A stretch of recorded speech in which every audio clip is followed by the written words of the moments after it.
चलिए दोस्तों, बात करते हैं आज की मुख्य खबरों की, बड़ी अपडेट्स की। एक नजर डालते हैं देश भर की तमाम बड़ी खबरों पर। पहली खबर देखते हैं। बढ़ते प्रदूषण के बीच केंद्र सरकार ने दिल्ली एनसीआर में पराली जलाने के नियमों में बड़ा बदलाव किया है। दिवाली के बाद हवा की गुणवत्ता खराब होती जा रही है और इस बीच अब किसानों को पराली जलाने पर दोगुना जुर्माना देना पड़ेगा। सुप्रीम कोर्ट की टिप्पणी के बाद केंद्र सरकार ने जुर्माने की राशि जो पहले 15,000 थी उसे अब 30,000 तक बढ़ाने का फैसला लिया। यानी अब अगर कोई भी किसान पराली जलाते हुए पाया गया तो उसे सीधे तौर पर दोगुना जुर्माना देना होगा। यह अलग अलग एकड़ की फसलों के हिसाब से। चलिए अगली खबर देखते हैं।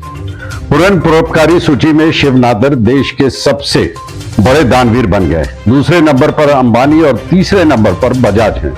शीर्ष 10 दानवीरों में 6 ने शिक्षा के लिए पैसे दान किए।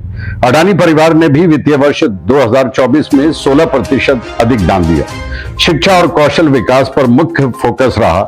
इस टेबल में आप देख सकते हैं कि भारत के 10 सबसे बड़े दानवीर कौन हैं। चलिए देखते हैं अगली खबर। जीपीएफ के दायरे में आने वाले सरकारी कर्मचारियों के लिए राहत भरी खबर है। अब भुगतान में देरी होने पर भी मिलेगा ब्याज। दरअसल ऐसे सरकारी कर्मचारी जो सामान्य भविष्य निधि के दायरे में आते हैं उनके लिए यह राहत भरी खबर है। सरकार ने फैसला किया है कि अगर रिटायरमेंट पर सामान्य भविष्य निधि के बकाया रकम का भुगतान नहीं किया जाता है तो अब रिटायरमेंट के बाद की अवधि के लिए प्रोविडेंट फंड यानी सामान्य भविष्य निधि की बकाया रकम पर ब्याज दिया जाएगा। तो ऐसे में जिन कर्मचारियों को पैसा देरी से मिलेगा उन्हें अब सरकार ब्याज देगी। वहीं अब अगली खबर पर नजर डालते हैं।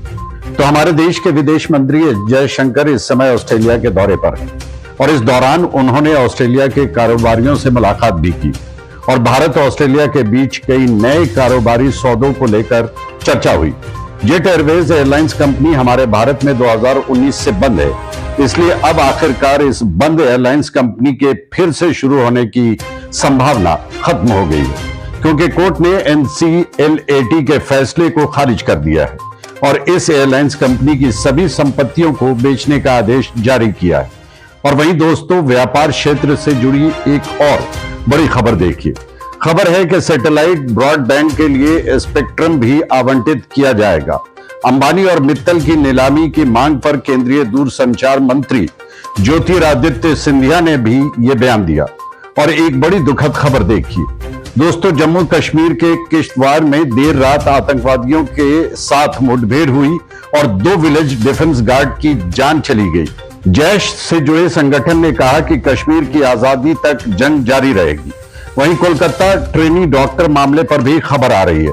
सुप्रीम कोर्ट ने पश्चिम बंगाल से बाहर केस ट्रांसफर करने से इनकार कर दिया है और डॉक्टरों की सुरक्षा के लिए सभी राज्यों से सुझाव भी मांगे हैं। सुप्रीम कोर्ट ने सीबीआई की अपडेट स्टेटस रिपोर्ट को लेकर 4 सप्ताह में यह जवाब मांगा है और कोर्ट ने इस मामले की सुनवाई किसी और राज्य में ट्रांसफर करने से इनकार कर दिया है। अगली खबर देखिए। गृह मंत्री अमित शाह ने कहा कि आतंकवाद के खिलाफ मजबूत इकोसिस्टम बनाया जाएगा। आतंकियों की उम्र पहले से कम हो चुकी है। जीरो टॉलरेंस के नारे को दुनिया ने भी अपनाया। गृह मंत्री अमित शाह ने कहा कि देश में हो रहे आतंकवाद को रोकने के लिए जल्द ही भारत सरकार राष्ट्रीय आतंकवाद निरोधक नीति लाएगी। और गृह मंत्री अमित शाह ने आतंकवाद निरोधक सम्मेलन 2024 का भी उद्घाटन किया। और वही खबर देखिए, महाराष्ट्र में बीजेपी ने कांग्रेस पर आरोप लगाया। राहुल गांधी के कार्यक्रम में संविधान की खाली प्रतियां बांटी गई। फडणवीस ने कहा कि राहुल अर्बन नक्सलियों की मदद करना चाहते हैं। और खबर देखिए दोस्तों, सलमान खान के बाद अब बॉलीवुड के सुपरस्टार शाहरुख खान को भी जान से मारने की धमकी मिली है। छत्तीसगढ़ रायपुर से धमकी भरा कॉल आया। मुंबई पुलिस पहुंची और केस भी दर्ज हुआ। वैसे आजकल गैंगस्टर लॉरेंस और दाऊद की तस्वीरों वाली टी-शर्ट ऑनलाइन ई-कॉमर्स प्लेटफॉर्म पर बिक रही है, इसलिए सरकार ने उनके खिलाफ भी FIR दर्ज कर कार्रवाई की है। चलिए देखते हैं अगली खबर। आधार कार्ड और 10वीं की मार्कशीट में मिलान जरूरी नहीं है। NTA ने जारी की एडवाइजरी। आप देख सकते हैं, अभ्यर्थी के नाम का मिलान जरूरी नहीं है। देश की सबसे बड़ी इंजीनियरिंग प्रवेश परीक्षा JEE मेन को लेकर छात्रों को राहत देने के लिए नया आदेश जारी हुआ है। चलिए देखते हैं अगली खबर। कनाडा में मंदिरों पर हो रहे हमलों के बीच अब खबर है कि सिर्फ मंदिर ही नहीं बल्कि गुरुद्वारों पर भी हमलों की घटनाएं देखने को मिली है। इस बीच कनाडा ने भारतीय कॉन्सुलेट शिविरों को सुरक्षा देने से मना कर दिया है। उच्च आयोग ने शिविरों को भी रद्द कर दिया है। ये शिविरों पेंशनर्स की सुविधा के लिए लगाए जाने थे, लेकिन कनाडा ने अब भारतीयों के खिलाफ भी ये फैसला लिया है। चलिए अगला अपडेट देखते हैं दोस्तों। डोनाल्ड ट्रंप की सरकार में कैश पटेल CIF चीफ बन सकते हैं। उनकी गिनती ट्रंप के वफादारों में होती है। विवेक रामास्वामी को भी जगह मिल सकती है। और वैसे अमेरिका में डोनाल्ड ट्रंप की जीत के बाद अमेरिका के मौजूदा राष्ट्रपति जो बाइडेन ने भी अपना पहला संबोधन दिया और उसमें कहा कि सत्ता का हस्तांतरण शांतिपूर्ण तरीके से होगा, चाहे जीत हो या हार, हस्तांतरण शांतिपूर्ण होगा। उन्होंने डोनाल्ड ट्रंप को जीत की बधाई भी दी और कहा कि देश ने जो किया उसे हम स्वीकार करते हैं। चलिए अगली खबर देखते हैं। गुजरात को 2036 ओलंपिक की मेजबानी मिल सकती है। गुजरात के अहमदाबाद में नरेंद्र मोदी स्टेडियम के आसपास 6 स्पोर्ट्स कॉम्प्लेक्स बनने की संभावना है। वही खबर देखिए दोस्तों, हरियाणा में 32 मंजिला टावर से कृत्रिम बारिश कराई गई क्योंकि इस वक्त प्रदूषण बहुत ज्यादा फैल रहा है। हरियाणा के कुछ शहरों में प्रदूषण रोकने के लिए कृत्रिम बारिश कराई गई। दिल्ली में भी प्रदूषण का अपडेट देख लीजिए। 9 इलाकों में अभी भी QI 350 से ऊपर है। यमुना नदी में हाथ डालने पर भी चर्म रोग होने का खतरा है, यानी इतना दूषित पानी बह रहा है। इस वक्त यमुना नदी में 122 नालों से पानी गिर रहा है। आप नदी की तस्वीरें देख सकते हैं, कितना केमिकल निकल रहा है। चलिए अगली बड़ी खबर देखिए। जम्मू कश्मीर विधानसभा में आर्टिकल 370 को लेकर फिर हंगामा हुआ। विशेष दर्जा बहाली को लेकर भी हाथापाई हुई। आप ये तस्वीरें देख सकते हैं। विधानसभा में अनुच्छेद 370 को फिर से लागू करने के प्रस्ताव के बाद सत्ता पक्ष और विपक्ष के विधायकों के बीच हाथापाई हो गई। इसमें बीजेपी के 3 विधायक भी घायल हो गए। फिर मार्शलों ने उन्हें बाहर निकाला और विधानसभा अध्यक्ष ने कहा कि यह मछली बाजार नहीं है। इन तस्वीरों को देखकर आप अंदाजा लगा सकते हैं कि विधायक किस तरह बच्चों की तरह आपस में लड़ रहे हैं, क्योंकि जम्मू कश्मीर की मौजूदा सरकार धारा 370 को बहाल करना चाहती है, यानी इसे फिर से लागू करना चाहती है। आइए देखते हैं अगली खबर। GST रजिस्टर्ड व्यापारियों की सुरक्षा के लिए सरकार की ओर से खास योजना बनाई गई है। अब 10 लाख तक का बीमा कवर दिया जाएगा। GST के तहत रजिस्टर्ड व्यापारियों को अब किसी भी तरह की दुर्घटना में मृत्यु या विकलांग होने पर बीमा के तौर पर 10 लाख रुपए दिए जाएंगे। हालांकि कोरोना से मौत होने पर यह लाभ नहीं मिलेगा। सरकार ने इसे लेकर स्पष्टीकरण भी जारी किया है। आइए देखते हैं अगली खबर। एक रिपोर्ट सामने आ रही है कि मोदी सरकार के 10 साल में खाद्य सब्सिडी मुक्त राशन के लिए बम्पर स्टॉक पर खर्च भी 4 गुना बढ़ गया है। सरकार के सूचना एवं प्रसारण मंत्री अश्विनी वैष्णव ने 2014 से 2024 तक का डेटा जारी किया है। अगली खबर देखिए दोस्तों, एक अंतर्राष्ट्रीय अपडेट है। ऑस्ट्रेलिया में अब बच्चे नहीं कर पाएंगे सोशल मीडिया का उपयोग। मतलब सोशल मीडिया की वजह से बच्चों में कई तरह की नकारात्मक चीजें आ जाती है। बच्चे तनाव और डिप्रेशन में आ जाते हैं। लोग सोशल मीडिया या ऑनलाइन इंटरनेट का ज्यादा इस्तेमाल करके बहक जाते हैं। मुझे भी लगता है कि सरकार को भारत में भी ऐसा नियम लागू करना चाहिए। इस पर आपकी क्या राय है, मुझे कमेंट करके बताइए। चलिए अगला अपडेट देखिए। डिजिटल तकनीक अपनाने से अब पेंशन भोगियों को दफ्तरों के चक्कर लगाने की जरूरत नहीं है, क्योंकि पेंशन एवं पेंशन भोगी कल्याण विभाग ने अभी देशव्यापी डिजिटल जीवन प्रमाण पत्र DLC अभियान 3.0 का आयोजन शुरू किया है। तो इसके जरिए पेंशन भोगी घर बैठे अपना जीवन प्रमाण पत्र जमा करा सकते हैं। इस अभियान के तहत 30 नवंबर तक देश भर में 800 जगहों पर कैंप भी लगाए जाएंगे, जिसके जरिए बुजुर्ग भी घर बैठे अपना जीवन प्रमाण पत्र जमा करा सकेंगे। आइए देखते हैं अगला अपडेट। हाईकोर्ट का एक बड़ा फैसला। 58 साल की उम्र में रिटायरमेंट गैर कानूनी है। हाईकोर्ट ने हिमाचल प्रदेश सरकार को गलत ठहराया। दरअसल एक चतुर्थ श्रेणी कर्मचारी का मामला था, जिसमें सेवानिवृत्ति की आयु 60 साल से घटाकर 58 वर्ष की जानी थी। तो कोर्ट ने 60 साल की आयु तक सेवा जारी रखने का अधिकार बताया। और वहीं एक बेहद दुखद खबर देखिए दोस्तों। देश की राजधानी दिल्ली में एक बार फिर राबिया जैसी वारदात देखने को मिली। एक ऑटो ड्राइवर और कबाड़ कारोबारी ने हैवानियत की सारी हदें पार कर दी। ऐसी ही वारदात फिर से उड़ीसा की एक लड़की के साथ दिल्ली में हुई। आप देख सकते हैं इस घटना से जुड़े 3 मुख्य आरोपी और एक समाज सेवी लड़की, जिसे इन तीनों हैवानों ने जिंदगी भर का दर्द दे दिया है। और इन 3 दरिंदों में से एक तो पहले से ही विकलांग है और वो भी इस अपराध में शामिल हो गया। मतलब देखिए, वो पहले से ही जिंदगी में सजा काट रहा है, उसके बावजूद भी वो कुकर्म करने की हिम्मत कर रहा है। ऐसे लोगों के बारे में आप क्या कहना चाहेंगे? चलिए दोस्तों, फिलहाल देखते हैं अगली खबर। आम आदमी के लिए महंगाई से थोड़ी राहत की खबर है। जल्द ही खाने का तेल सस्ता होगा और इस कीमत में गिरावट के पीछे की वजह है त्योहारी सीजन खत्म हो जाने के बाद से ऊंचे दामों पर तेल की बिक्री में गिरावट आई है और सोयाबीन के खरीद में भी कमजोरी देखी जा रही है। इसलिए सोयाबीन के दाम गिरे हैं, तो इसकी वजह से सोयाबीन तेल आदि के दाम भी गिर सकते हैं। और आलू, प्याज, हरी सब्जियों के बढ़ते दामों के बीच आम आदमी के लिए ये थोड़ी राहत भरी खबर है।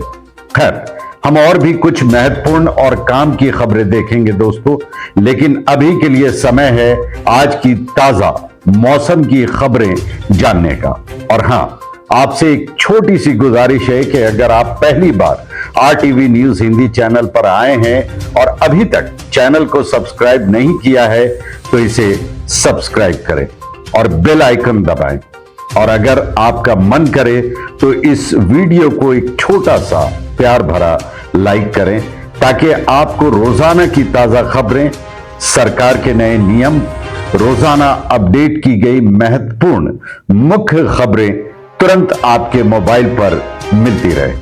चलिए बिना समय बर्बाद किए सीधे खबरों में आगे बढ़ते हैं। सर्दियों को लेकर एक अपडेट है कि इस बार दिल्ली में सर्दी आपको थोड़ा इंतजार करवाएगी, क्योंकि साल 1951 के बाद से इस साल अक्टूबर का महीना सबसे गर्म रहा। आमतौर पर आपने देखा होगा दोस्तों कि दिवाली के आसपास ठंड शुरू हो जाती है, लेकिन इस बार आधा नवंबर बीत गया जैसे सर्दी शुरू होने का नाम ही नहीं ले रही। अगले 24 घंटों के दौरान हल्की से मध्यम बारिश हो सकती है। चलिए मौसम के बाद सराफा बाजार पर एक नजर डालते हैं। तो देखिए, सोना अभी 1356 रुपए गिरकर 2369 रुपए प्रति किलो पर बिक रहा है। यानी दोस्तों, अमेरिकी चुनाव के नतीजों के बाद सोने और चांदी में अच्छी खासी गिरावट देखने को मिली है। एक और अच्छी खबर यह है कि भारतीय डाक विभाग की तरफ से एक नई सुविधा भी शुरू की गई है, जिसके तहत आप घर बैठे डिजिटल जीवन प्रमाण पत्र भी जमा करा सकते हैं।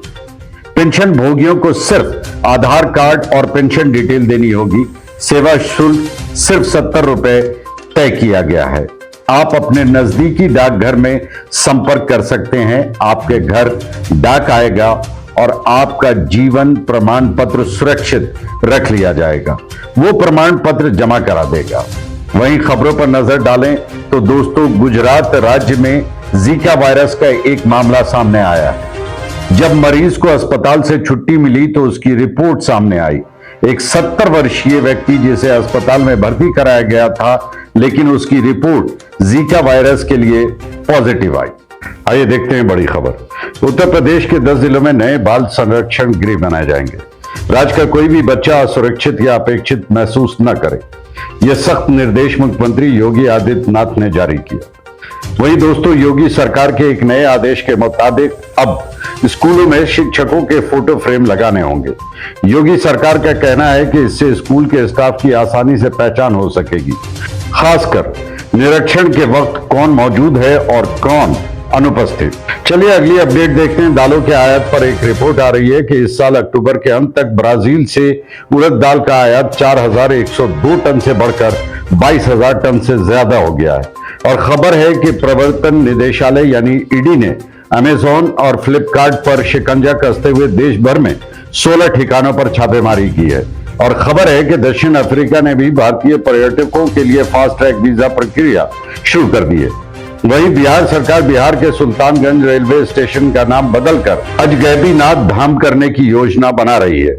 और तेलंगाना सरकार ने राज्यव्यापी जाति जनगणना भी शुरू कर दी है। वहीं मध्य प्रदेश और राजस्थान ने चीता परियोजना और नए अंतर्राष्ट्रीय नियम के लिए एक संयुक्त पैनल भी बनाया है। देखिए दोस्तों, 1 जनवरी 2025 से स्विट्जरलैंड में बुर्का पूरी तरह से प्रतिबंधित हो जाएगा। स्विट्जरलैंड अपने विवादास्पद बुर्का प्रतिबंध को लागू करने जा रहा है। इसका मतलब यह हुआ कि 1 जनवरी 2025 से मुस्लिम लड़कियां स्विट्जरलैंड में सार्वजनिक जगहों पर बुर्का नहीं पहन सकती। और दोस्तों, बॉलीवुड से खबर है, द साबरमती रिपोर्ट का ट्रेलर रिलीज हुआ। ये फिल्म गोधरा कांड पर आधारित है। एकता कपूर को गुस्सा आया था जब इंटरव्यू में अजीब सवाल पूछे गए। यह फिल्म 27 फरवरी 2002 को हुए गोधरा कांड पर आधारित है और यह फिल्म 15 नवंबर 2024 को सिनेमाघरों में रिलीज होगी। खबर है कि दिल्ली के मुख्यमंत्री अरविंद केजरीवाल का पंजाब दौरा आज से शुरू होगा। वे लुधियाना में सरपंचों के शपथ समारोह में भी शामिल होंगे। आज मुख्यमंत्री भगवत मान 10,000 नवनिर्वाचित सरपंचों को शपथ दिलाएंगे। इस दौरान केजरीवाल मुख्य अतिथि होंगे। रेलवे से एक और खबर आ रही है कि गुजरात के सूरत और मुंबई के बीच भी मेट्रो चल सकती है। दूसरी वंदे मेट्रो ट्रेन ने 130 किलोमीटर की रफ्तार से ट्रायल पास कर लिया है। और खबर है कि बिहार की नीतीश सरकार एक्शन मोड में आ गई है और उसने 2005 से अब तक संविदा पर नियुक्त कर्मचारियों का ब्यौरा मांगा है। मतलब कितने कर्मचारी की संविदा पर भर्ती हुई है, ये आंकड़े 3 दिनों के अंदर उपलब्ध कराने का भी आदेश दिया गया है। हो सकता है कि बिहार सरकार संविदा कर्मचारियों के लिए कोई बड़ा फैसला ले, इसीलिए ही डेटा इकट्ठा किया जा रहा है। देखते हैं भविष्य में जो भी अपडेट आता है मैं आपको सूचित करूंगा। आइए दोस्तों, कुछ एजुकेशनल अपडेट भी देख लेते हैं। देखिए, राजस्थान और दिल्ली के 21 स्कूलों की मान्यता रद्द कर दी गई है। कुछ स्कूल जिन्हें सीबीएसई बोर्ड ने अयोग्य घोषित किया और जिन स्कूलों की मान्यता चली गई उनकी लिस्ट भी आप देख सकते हैं। बच्चे अब पास के स्कूलों में पढ़ेंगे। वहीं सरकारी नौकरियों को लेकर भी अच्छी खबर आ रही है। रेलवे में 5,647 पदों पर भर्ती निकली है। 10वीं और 12वीं पास के लिए मौका है। महिलाओं के लिए भी आवेदन निःशुल्क रहेंगे। अप्रेंटिसशिप के लिए भर्ती निकली है, जिसके लिए आवेदन 4 नवंबर से शुरू हो चुके हैं और अंतिम तिथि 3 दिसंबर होगी। गुजरात में भी 13,852 असिस्टेंट टीचर्स की भर्ती निकली हुई है। कई भर्ती परीक्षाओं की तिथियों में बदलाव हुआ है, इसलिए आप यूपीएससी के पोर्टल पर जाकर वार्षिक कैलेंडर देख सकते हैं। और एक अपडेट है, हरियाणा में भी असिस्टेंट प्रोफेसर भर्ती के लिए आवेदन के लिए रजिस्ट्रेशन विंडो फिर से खुल गई है। 2,424 पदों के लिए भर्ती निकली है और अब उम्मीदवार 12 दिसंबर तक फॉर्म भर सकेंगे। मतलब 12 दिसंबर तक मौका है। हरियाणा में लेक्चरर के 237 पदों के लिए भी वैकेंसी है। इसके लिए भी अंतिम तिथि 27 नवंबर है। राजस्थान में स्कूलों में लेक्चरर की परीक्षाएं 17 नवंबर से होंगी। आरपीएससी की ओर से शेड्यूल भी जारी कर दिया गया है। और ग्रेजुएट युवाओं के पास यूनियन बैंक ऑफ इंडिया में भी सरकारी नौकरी पाने का मौका है। आप यूनियन बैंक के आधिकारिक पोर्टल पर भी इस भर्ती के बारे में विवरण देख सकते हैं। आप कुछ अंतिम तिथियां देख सकते हैं। एक और अच्छी खबर यह है दोस्तों कि बिजली बोर्ड के कर्मचारियों की पुरानी पेंशन पर भी 11 नवंबर को फैसला आ सकता है। दोस्तों, आप किस शहर से, किस जगह से वीडियो देख रहे हैं, कमेंट करके जरूर बताएं।